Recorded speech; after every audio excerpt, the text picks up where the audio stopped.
그 시대적으로 시기마다 유행이 있죠. 최근 불어닥친 열풍 중에 하나가 아마 여러분도 잘 아시겠지만 힐링이라고 하는 주제입니다. 힐링. 텔레비전을 보거나 또 잡지를 보게 되면 힐링이란 단어가 굉장히 많이 들어가요. 힐링 토크, 힐링 콘서트, 힐링 뮤지컬, 힐링 캠프, 심지어는 힐링 여행, 또 심지어는 힐링 올레길 등등 안 붙이는 데가 없을 정도입니다. 힐링이라는 게 영어지만 다 아시잖아요. 이게 치유고 회복시킨다 그런 얘기입니다. 그렇다면 힐링이 이렇게 부각되는 이유가 바로 뭐냐면 힘들다는 얘기예요. 그리고 무언가 지금 아프다는 얘기입니다. 말은 못하지만 죽겠다는 얘기예요. 고통스럽다는 얘기입니다. 그리고 절망적이다 이런 얘기예요. 그래서 좀 살아나고 싶다는 거예요. 그리고 또 생명체로 좀 온전하게 부활하고 싶다라고 하는 것이 바로 힐링이 가지고 있는 의미 중에 하나입니다. 특별히 힐링에 대해서 우리 기독교보다 천주교, 불교 쪽에서 굉장히 앞장서서 분위기를 주도합니다. 그러면서 유명 우리 신부님들, 유명 승려들이 이제 부각을 하게 되는데, 저는 이런 생각을 종종 해요. 어떤 생각이냐면 결혼해서 부부가 돼서 한 사람을 위해서 한 사람이 희생하고 죽는 것을 경험해 보지 않고서 어떻게 삶을 과연 논할 수 있을까 하는 생각이 들고요. 또 자녀를 양육하면서 그 눈물과 가슴앓이를 해보지 않고 어떻게 힐링을 이야기하고 치유를 이야기할 수 있을까 하는 생각이 들 때가 참 많이 있습니다. 정말 아픈 거, 이 사는 것을 아는 건가? 제가 생각할 때는 솔직히요, 혼자 사는 게 제일 편할 것 같아요. 혼자 살면 무슨 걱정이 있겠어요? 아니 무슨 걱정이 있어요? 그러니까 걱정 없으니까 저녁마다 모여서 술 먹고 그러는 거 아니겠어요? 그래서 이런 분들이 스타로 부각이 된단 말이에요. 해민 스님, 법륜 스님 등 승려님들 나오셔서 방송, 콘서트, 출판 등 주름 잡고 다녀요. 활발하게 힐링 분위기를 주도합니다. 그러면서 여러 생각들이 참 교차되는 감정입니다. 이런 분위기를 보면서 걱정하는 시선들이 많이 나타납니다. 최근에 나타난 힐링이라고 하는 게 실상은 이 비즈니스 마케팅의 일종의 산물처럼 부각되는 경우도 많이 있고요. 또 하나의 트렌드로 이 소비적 경향을 보여주는 현상처럼 우리에게 일시에 접근해 옵니다. 힐링을 자처하는 멘토들을 여러분 한번 보세요. 그러면 상처받은 치유자는 별로 거기 없어요. 어떤 사람들이냐면 자기보다는 유명한 사람들이 거기에 등장을 해요.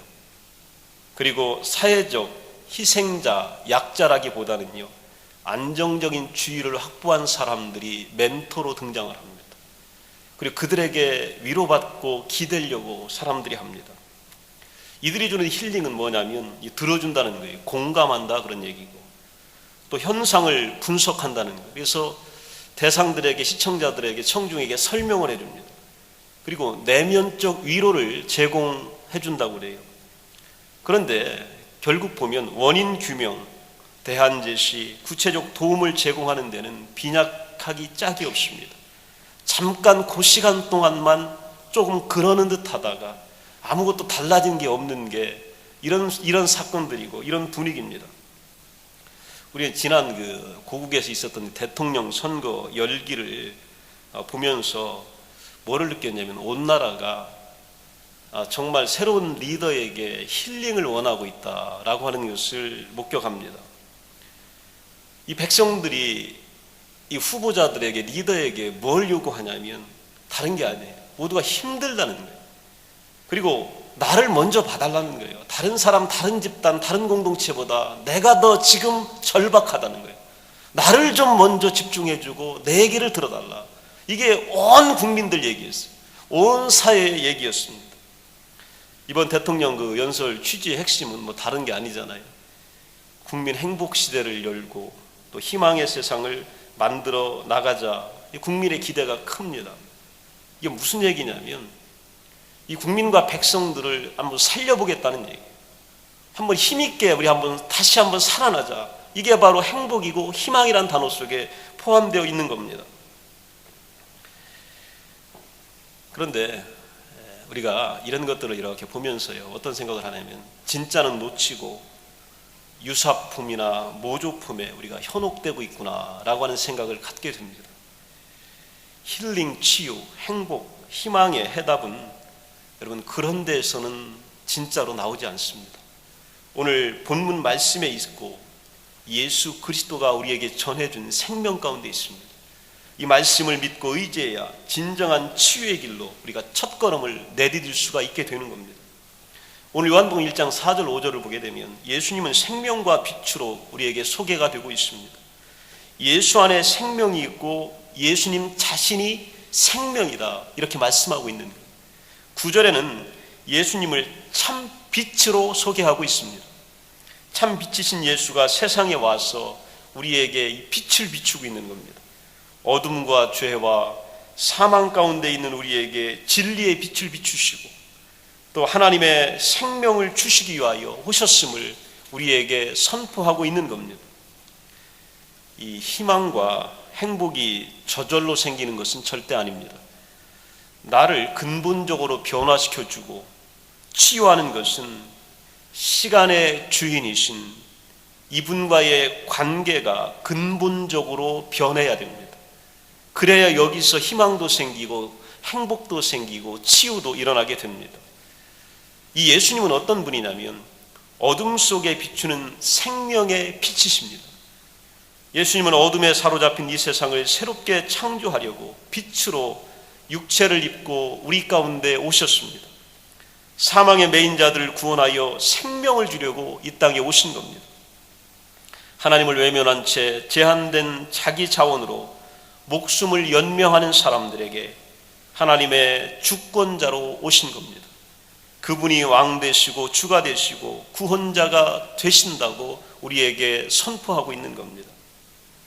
내 어둠을 인정하고 내가 쌓아오는 내 왕국과 야망을 포기하고 내 주권을 그분에게 순수하게 양도할 때에 그분의 백성이 되고 자녀가 되는 특권을 우리가 누리게 됩니다.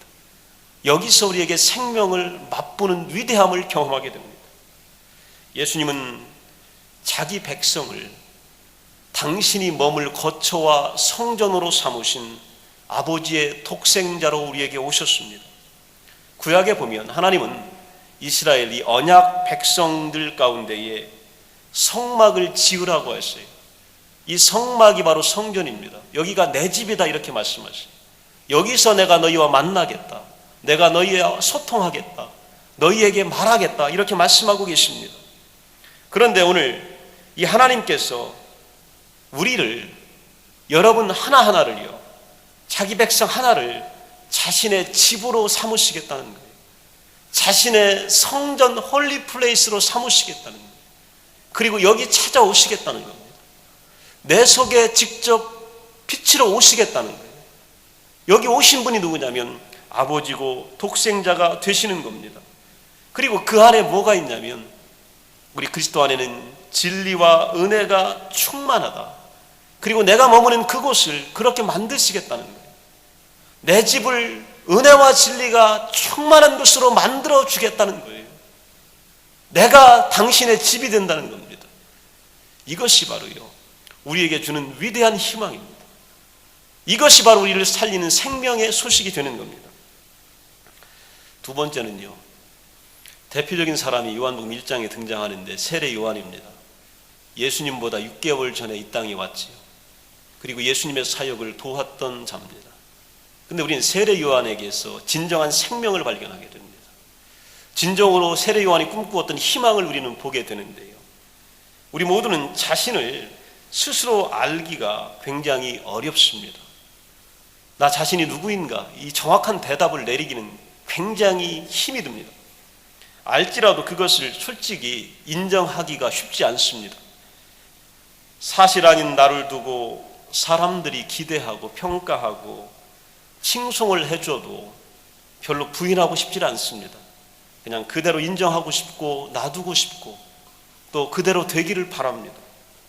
나도 그렇게 믿고 싶을 때가 여러분 얼마나 많은지 몰라요. 여러분 사람들의 평가가 정말로 그렇게 믿고 싶어질 때가 있을 때도 있습니다. 그러나 그런 의미에서 우리 예수 믿는 그리스도인들은 나 자신이 누구인지를 잘 아는 사람들입니다. 우리는 누구인지를 알아야 됩니다. 그래야 우리 가운데 빛이 들어오셔요. 그래야 우리 가운데 생명이 들어오십니다. 세례 요한은 뭐라고 했냐면 그가 이 요한복음 1장에서 나는 누가 아니다라는 거예요. 당신들이 얘기하는 무엇이 아니다 분명히 이야기합니다. 제사장 레위인들은 세례를 베풀고 있는 요한에게 찾아와서 내가 누구냐 이렇게 물어봅니다. 요한은 그들이 기대한 대답이 무엇인지를 알고 있습니다. 요한은 지금 모든 이 스포트라이트를 한 놈에 받고 있어요. 몇백 년 만에 이스라엘 사람들 가운데 영웅처럼 혜성처럼 등장했습니다. 그리고 많은 사람들은 요한을 그렇게 기대합니다. 한마디만 해주면 됩니다. 내가 바로 메시아다.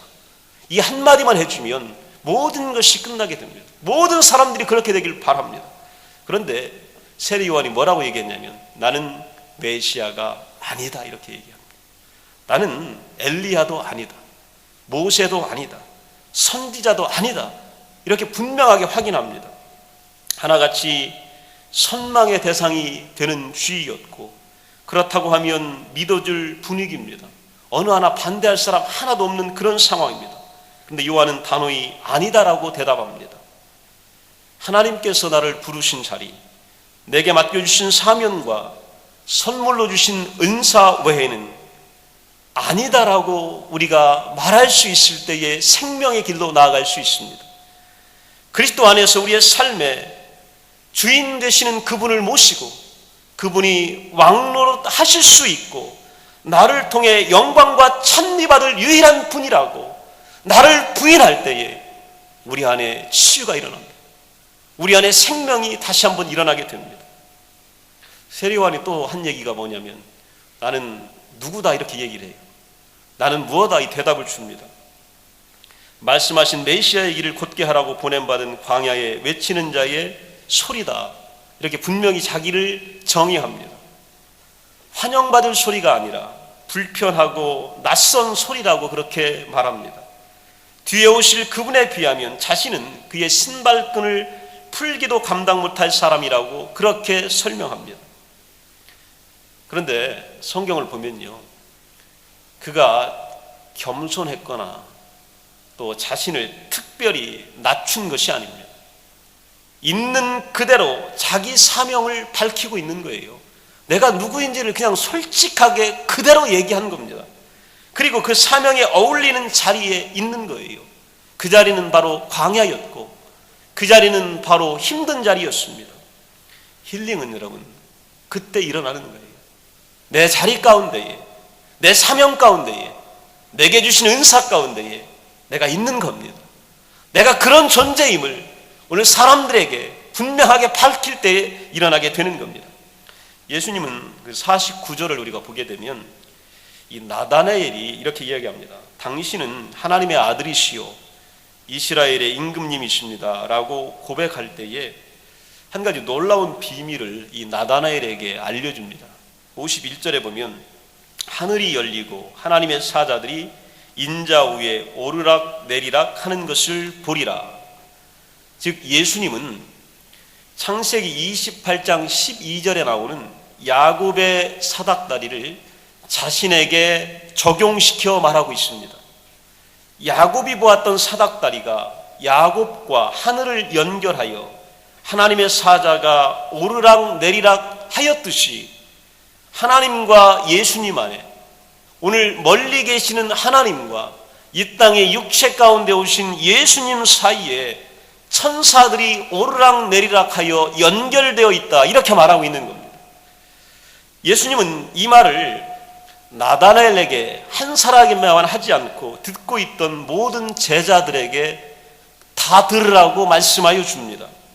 즉 예수님께서 야곱의 사닥다리처럼 하늘과 땅을 연결하는 분이라고 하는 것을 제자들에게, 거기 옆에 있는 사람들에게 너희들도 체험하게 될 것이다, 이렇게 말씀하여 주고 있습니다. 여러분, 이 말은 무슨 뜻이냐면, 생명은, 오늘 빛은요, 치유는 어떻게 되냐면 이 땅의 것으로 되어지는 것이 아닙니다. 하늘에 있는 신비로운 하나님의 세계가 예수 그리스도를 통하여 우리와 연결될 때 가능한 겁니다. 소통될 때 가능한 것입니다. 그리고 우리가 그분과 연합될 때 가능하게 되는 것입니다. 빛 대신 그분이 우리 가운데 내려오실 때에 해결되게 되는 겁니다. 이게 진짜입니다. 나머지 것들은 조금 따라하려고 흉내내는 것들이고 모방품에 불과합니다. 오늘 하늘의 신비와 이 땅이 연결됩니다. 누구 때문에? 예수 그리스도를 통하여 연결되는 것입니다. 오늘 내 문제가 누구를 통하여 치유되냐면 하나님의 사랑과 하나님의 능력과 하나님의 자비와 인자하심과 돌보심 가운데서 치유되고 해결되게 됩니다. 이것이 바로 예수님이 이 땅에 내려오신 이유입니다. 그분은 빛으로 우리들에게 내려오셨습니다. 어둠의 세상에 참빛 되신 예수님께서 오셨습니다. 이 빛이야말로 구원과 생명이 되고 우리에게 능력이 됩니다.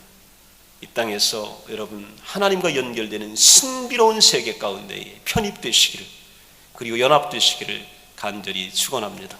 기도합니다.